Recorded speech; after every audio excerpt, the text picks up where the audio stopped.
그러므로 우리는 믿음의 기초에서 의롭다고 인정받아 하나님과 평화로운 관계를 누리고 있습니다. 우리 주 예수 그리스도님을 통해서이죠. 또한 그분을 통해서 믿음으로 우리는 지금 서 있는 이 은혜 안으로 들어오게 되었습니다.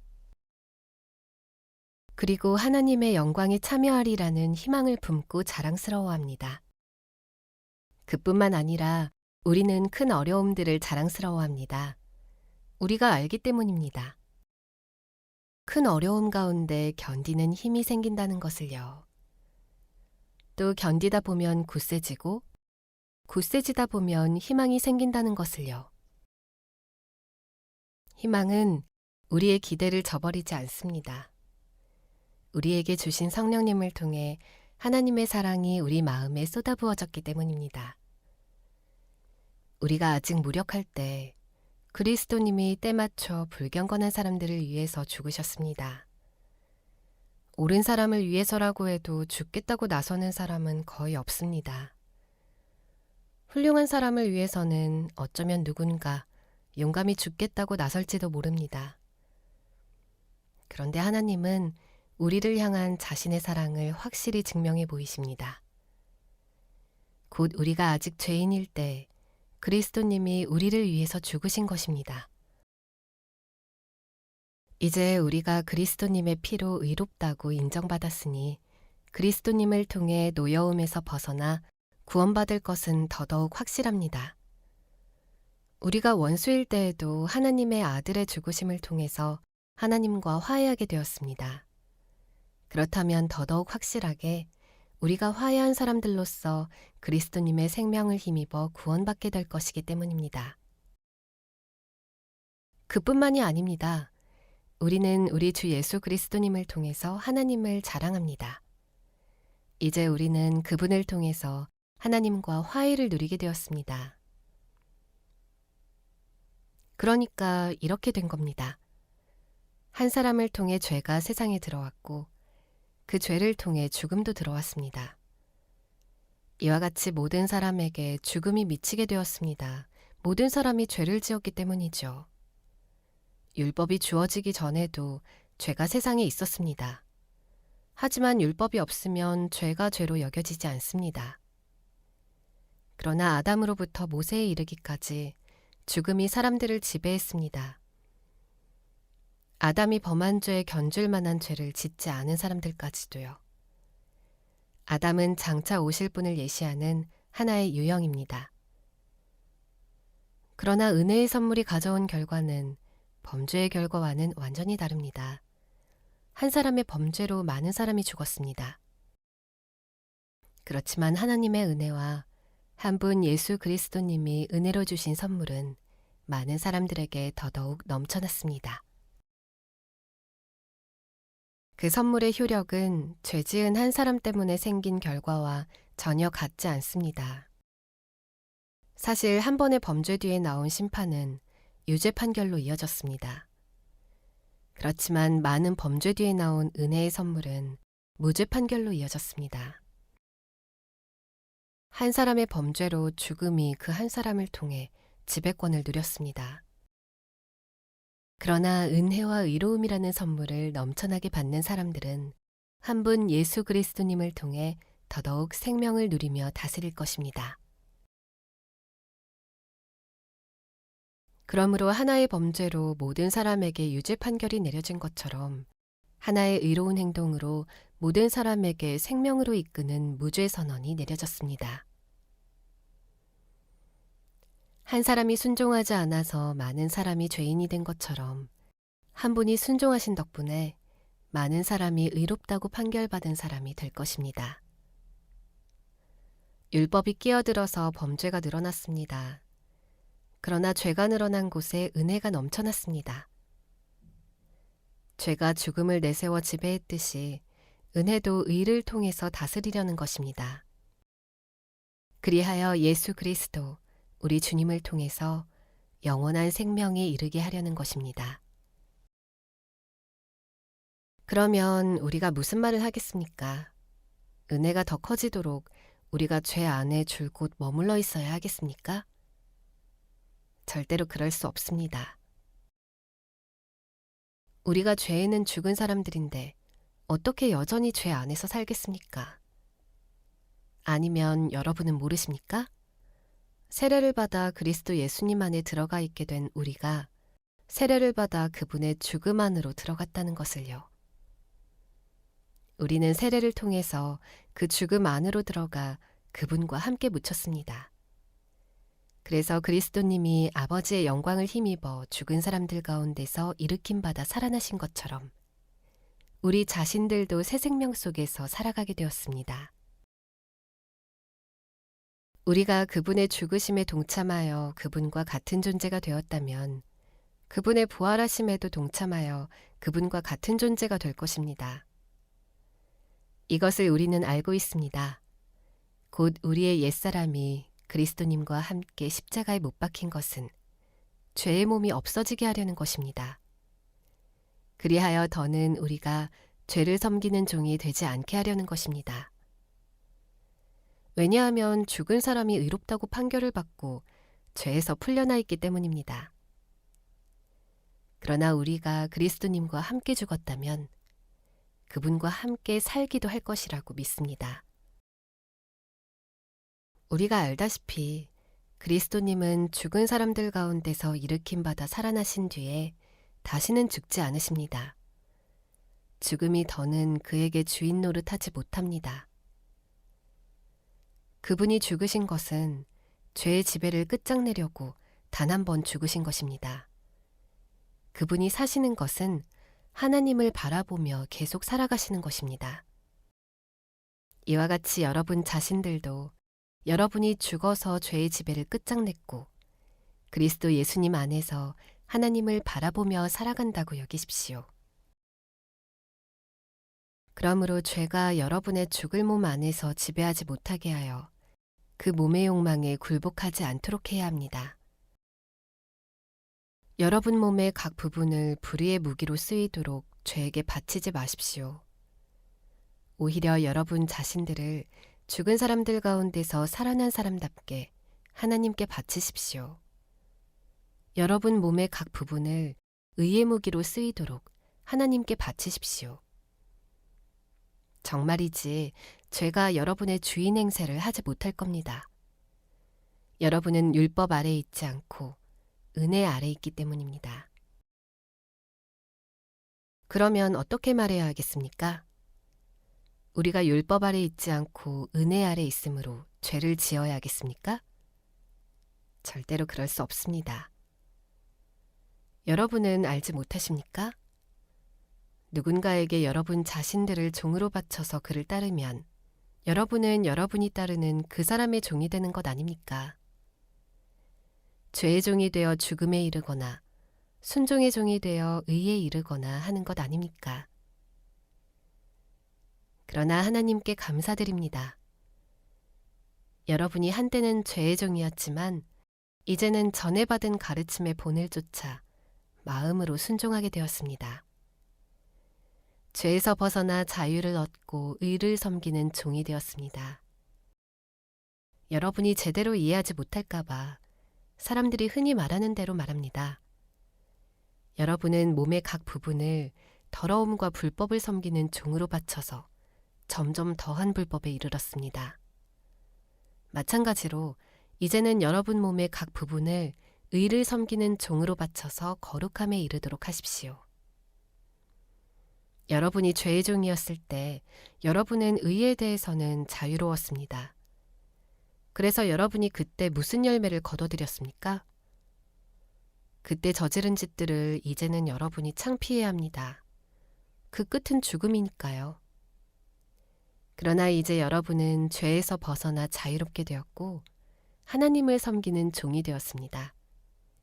그래서 여러분이 거룩함이라는 열매를 맺게 되었습니다. 그 끝은 영원한 생명입니다. 죄의 품값은 죽음이고 하나님의 은혜의 선물은 그리스도 예수 우리 주님 안에서 누리는 영원한 생명입니다.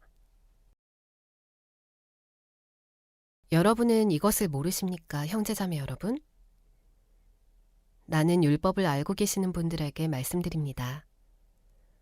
율법은 사람이 살아있는 동안에만 그 사람의 주인이 되지 않나요? 결혼한 여자는 남편이 살아있는 동안은 그 남편에게 율법으로 매여 있습니다. 그렇지만 그 남편이 죽으면 그를 남편에게 메어둔 율법에서 풀려납니다. 따라서 남편이 살아있는 동안에 다른 남자와 관계를 맺으면 바람 피운 여자라고 불릴 것입니다. 그렇지만 그 남편이 죽으면 그 여자는 율법에서 벗어나 자유롭습니다.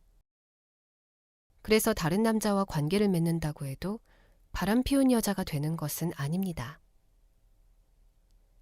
그러므로 나의 형제자매 여러분 자신들도 그리스도님의 몸을 통해서 율법에 대해 죽임을 당했습니다.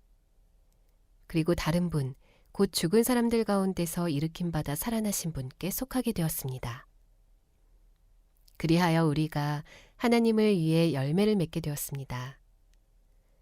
우리가 몸뚱이 안에 있을 때는 율법을 통해 일어나는 죄의 욕망이 우리의 몸 각 부분에서 활동하고 있었습니다.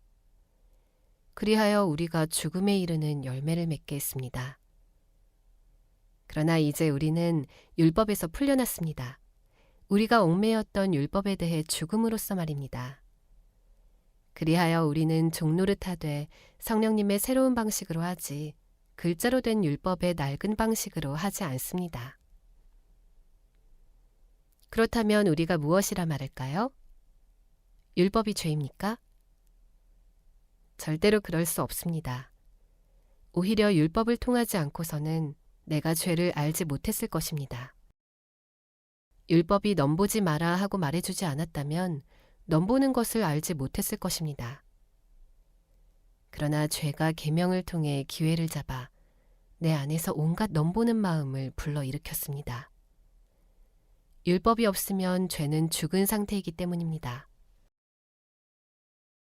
분명히 한때 율법이 없을 때는 내가 살아있었습니다. 그런데 계명이 오자 죄가 살아났습니다. 도리어 나는 죽고 말았습니다. 생명으로 이끌 바로 이 계명이 나에게는 죽음으로 이끄는 것으로 드러났습니다. 죄가 계명을 통해 기회를 잡아 나를 완전히 속였고 계명을 통해 나를 죽였습니다. 따라서 율법은 거룩합니다. 그리고 계명은 거룩하고 정당하며 훌륭합니다. 그렇다면 그 훌륭한 것이 나에게는 죽음의 원인이 되었습니까? 절대로 그럴 수 없습니다. 오히려 죄가 죄로 밝혀지도록 죄가 훌륭한 것을 통하여 나에게 죽음을 불러일으켰습니다. 그리하여 계명을 통해 죄가 범죄의 뿌리라는 것이 더할 나위 없이 분명해졌습니다. 우리가 알다시피 율법은 영적인 것입니다. 그런데 나는 육신적이어서 죄 아래로 팔린 상태입니다. 나도 내가 무슨 일을 하고 있는지 알지 못합니다. 내가 원하는 일, 바로 그것은 실천하지 않고 오히려 내가 역겨워하는 일, 바로 그것을 행하고 있으니 말입니다. 내가 원하지 않는 일, 바로 그것을 행하고 있다면 나는 율법이 선하다는 데 동의하는 셈입니다. 그렇다면 이제 그 짓을 하는 것은 더는 나 자신이 아니라 내 안에 자리 잡고 사는 죄입니다. 나는 알고 있습니다. 내 안에, 곧 내 몸뚱이 안에 선한 것이 자리 잡고 살지 않는다는 것을요. 좋은 일을 하고 싶은 마음은 간절하지만 그것을 해내지는 못하고 있으니까요. 하고 싶은 일, 곧 선은 행하지 않고 오히려 하고 싶지 않은 일, 곧 악은 저지릅니다.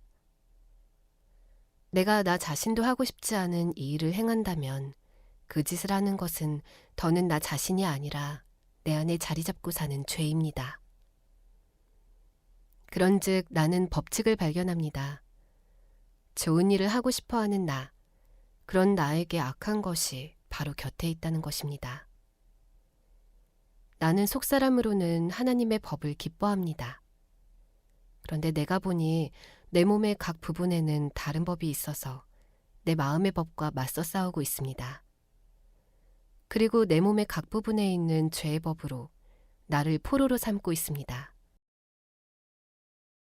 나야말로 얼마나 비참한 사람입니까? 누가 나를 이 죽음의 몸에서 건져내 주시겠습니까? 하나님께 감사를 드립니다. 하나님이 건져내 주십니다. 예수 그리스도 우리 주님을 통해서요. 그러므로 결국 나 자신은 마음으로는 하나님의 법에, 몸뚱이로는 죄의 법에 종노릇하고 있습니다. 그러므로 이제 그리스도 예수님 안에 있는 사람들에게는 유죄 판결이 없습니다. 그리스도 예수님 안에서 생명을 주시는 성령님의 법이 죄와 죽음의 법에서 그대를 자유롭게 해주었기 때문입니다. 율법이 몸뚱이 탓에 무력해져서 할 수 없었던 그것을 하나님이 하셨습니다. 하나님은 자신의 아들을 죄거 활동하는 몸뚱이를 지닌 모습으로 죄를 없애주시려고 보내셨습니다. 그리하여 그 몸뚱이에서 활동하는 죄에게 유죄 판결을 내리셨던 것입니다. 몸뚱이를 따르지 않고 성령님을 따라 살아가는 우리 가운데서 율법이 규정하는 일이 이루어지도록 하시려는 것이었습니다. 몸뚱이를 따라 사는 사람들은 몸뚱이의 일들에, 성령님을 따라 사는 사람들은 성령님의 일들에 마음을 둡니다. 몸뚱이에 마음을 두는 삶은 죽음을 가져오고, 성령님께 마음을 두는 삶은 생명과 평화를 가져옵니다. 몸뚱이에 마음을 두는 것은 하나님에 맞서 원수가 되는 일이기 때문입니다. 그것은 하나님의 법을 따르지 않을 뿐만 아니라 그렇게 할 수도 없습니다. 몸뚱이에 사로잡혀 있는 사람들은 하나님 마음에 들 수 없습니다. 그런데 여러분은 몸뚱이에 사로잡혀 있지 않고 성령님 안에 있습니다. 하나님의 영이 여러분 안에 자리 잡고 살고 계시다면 말입니다. 하지만 누구든 그리스도님의 영이 없으면 이런 사람은 그리스도님의 사람이 아닙니다. 그리스도님이 여러분 안에 계시면 비록 몸은 죄 때문에 죽은 것이지만 영은 의를 통해 생명을 누립니다. 죽은 사람들 가운데서 예수님을 일으켜 살리신 분의 영이 여러분 안에 자리 잡고 산다고 합시다. 그러면 죽은 사람들 가운데서 그리스도님을 일으켜 살리신 분이 여러분의 죽을 몸도 살려주실 것입니다. 여러분 안에 자리 잡고 사시는 바로 그 성령님을 통해서요. 그러므로 형제자매 여러분, 우리는 빚진 사람들이지만 그렇다고 몸뚱이에 빚을 져서 몸뚱이를 따라 살아가야 할 사람들은 아닙니다. 여러분이 몸뚱이를 따라 살아간다면 죽게 될 것이지만 성령님을 힘입어 몸의 못된 행실들을 죽이면 살 것이기 때문입니다. 누구든 하나님의 영에 이끌려가는 사람들, 이런 사람들은 하나님의 아들, 딸입니다. 여러분이 받은 것은 다시 두려움에 떨게 하는 종살이의 영이 아닙니다. 오히려 여러분이 받은 것은 아들, 딸로 삼으시는 영입니다. 그 영을 힘입어 우리는 아빠, 곧 아버지 하고 외칩니다. 그 영이 친히 우리 영과 함께 우리가 하나님의 자녀라는 사실을 증언하십니다. 자녀들이면 상속자들이기도 합니다. 우리는 하나님의 상속자들이면서 그리스도님과 공동 상속자들입니다. 참으로 우리가 영광을 함께 누리기 위해 고난도 함께 받는다면 말입니다. 내가 생각하기에 사실 지금 이때의 고난은 장차 우리에게 나타날 영광에 견주면 아무것도 아닙니다. 창조물은 하나님의 아들, 딸들이 나타나는 것을 애타게 기다리고 있기 때문입니다. 허무하게 사라질 처지 아래로 창조물이 굴복하게 된 것은 스스로 원해서가 아니라 굴복하게 하신 분 때문이었습니다. 그래도 창조물은 희망 속에 있었습니다. 그 희망은 창조물 스스로도 썩어짐의 종살이에서 자유로워져서 하나님의 자녀들이 누릴 영광스러운 자유 속으로 들어가는 것입니다. 우리가 알다시피 창조물 전체가 지금까지 함께 신음하며 아이 낳는 고통을 함께 겪고 있습니다. 그뿐 아니라 성령님을 첫 열매로 받은 우리 자신들도 마찬가지입니다. 우리 자신들조차도 속으로 신음하며 하나님의 아들, 딸로 입양되기를 애타게 기다리고 있습니다. 곧 우리 몸을 죄에서 완전히 풀어주시기를 말입니다. 이 희망을 위해서 우리는 구원받았기 때문입니다. 보이는 희망은 희망이 아닙니다. 보고 있는 것을 누가 희망합니까? 우리는 아직 보지 못하는 것을 희망하므로 견디면서 애타게 기다리고 있는 것입니다. 마찬가지로 성령님도 나약한 우리를 도와주십니다. 무엇을 두고 마땅히 어떻게 기도해야 할지 우리는 알지 못하기 때문입니다. 그러나 성령님이 친히 말로는 표현할 수 없는 탄식을 하시면서 우리를 위해 대신 간청해 주십니다. 마음을 자세히 살펴보시는 분은 성령님의 생각이 무엇인지를 아십니다. 하나님의 뜻에 맞게 성령님이 성도들을 위해서 대신 간청하고 계시기 때문입니다. 우리가 알다시피 하나님을 사랑하는 사람들에게는 모든 것이 한데 어우러져 좋은 결과를 이룹니다. 곧 하나님이 미리 정해두신 계획대로 부르심을 받은 사람들에게는요. 하나님은 미리 선택하신 사람들을 미리 정하시기를 그 아들의 모습과 같은 모양이 되게 하셨기 때문입니다. 이렇게 해서 그 아들이 많은 형제자매들 가운데서 맞이가 되도록 하셨던 것이죠. 하나님이 미리 정해두신 사람들, 이들을 또한 부르셨습니다. 부르신 사람들, 이들을 또한 의롭다고 인정하셨습니다.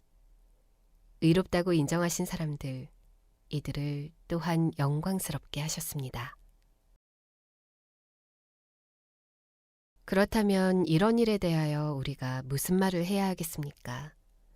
하나님이 우리를 위하시면 누가 우리와 맞설 수 있겠습니까?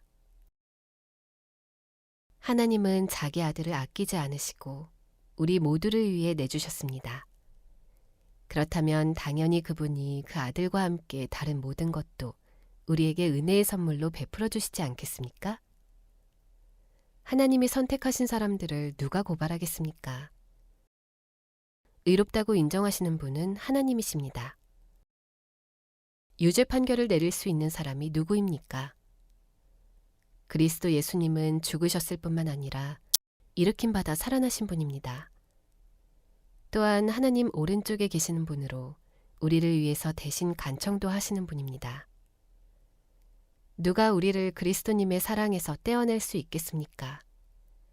고난이나 옥죄미나 박해나 굶주림이나 헐벗음이나 위험이나 칼입니까? 성경에 이렇게 적혀 있는 대로입니다. 주님 때문에 우리는 죽임을 당합니다. 온종일. 잡아 죽일 양처럼 여겨집니다. 그러나 이 모든 상황 가운데서도 우리는 우리를 사랑하시는 분을 힘입어서 거뜬히 이겨냅니다. 나는 확신하기 때문입니다. 그 무엇도 하나님의 사랑에서 우리를 떼어낼 수 없으리라는 것을요. 죽음이나 생명이나 천사들이나 통치자들도요. 현재일이나 장래일이나 능력들도요. 높음이나 깊음이나 다른 어떤 창조물도요. 그 무엇도 그리스도 예수 우리 주님 안에 나타난 하나님의 사랑에서 우리를 떼어낼 수 없을 것입니다.